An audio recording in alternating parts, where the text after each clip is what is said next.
I had a quick little thought earlier as I'm pondering the Constitution about the explanations for why we need to consider the Supreme Court the final arbiter of the meaning of the Constitution.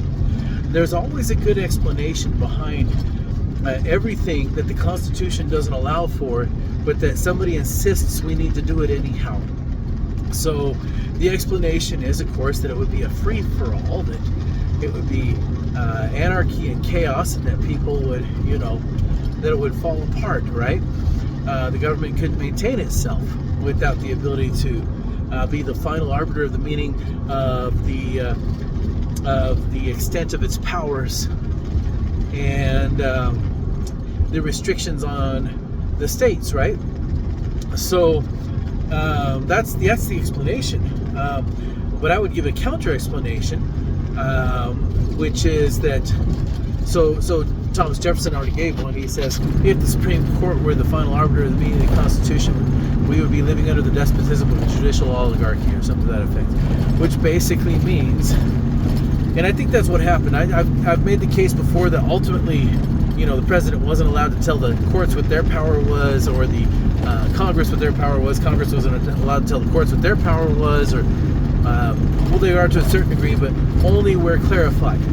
And they definitely weren't allowed to tell the president what his powers were either. He has the take care clause, but the take care clause is only to laws that are passed that exercise the enumerated powers, which none of the enumerated powers allow them to tell the president what his powers are. Besides, the president actually has more obligations than actual powers, except for his diplomatic powers. But so the judicial oligarchy, I think we have settled into that, though. I think that all the branches did figure it out. Wait, if we let the Supreme Court be the final arbiter of the meaning of the Constitution, more often than not, they're going to keep grabbing more power for us at the federal level, and it'll work out. So let's just make it this way. And that's what's happened. Okay. So I think Jefferson got it right. But I think, too, studies in diffusion of responsibility and the Milgram experiment, things like that. Milgram experiment where supposed experts told the guys, go ahead and keep administering this much shock in this experiment, even though their own conscience was telling them that's not something they should be doing, right? And so I think that there is something scary about telling people to rely exclusively on this group of people to tell you what the Constitution allows and what it doesn't allow, right? And so that's fine. So now that we've explained the two trade-offs, right? The wisdom of the one versus the wisdom of the other, the risks of the one versus the risks of the other, I think there's a bigger deal to look at. The bigger deal to look at is this: which one does the Constitution explicitly allow for, or obviously allow for, and which one doesn't it allow for?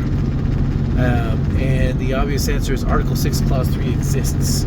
Our oath is to the Constitution. Anyone who's taken the oath has taken the oath to the Constitution itself, not to anybody's interpretation of the Constitution.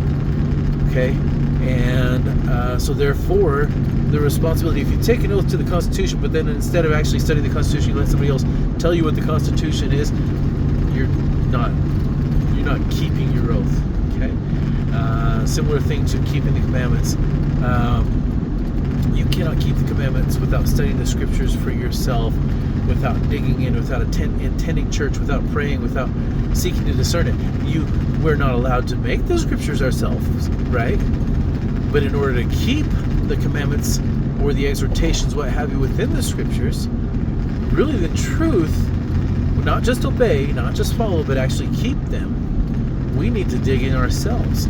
And that's what keeping your oath is too, really, honestly. Keeping your oath to the Constitution is digging in. And that means, no, the Supreme Court cannot be the final arbiter of the Constitution.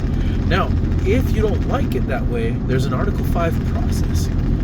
Everything that's legally binding in Article 6, Clause 2 has a specific process, a specific set of checks and balances, where it's two houses plus this branch, the president's signature, or the state level plus the federal level, or Senate plus the president.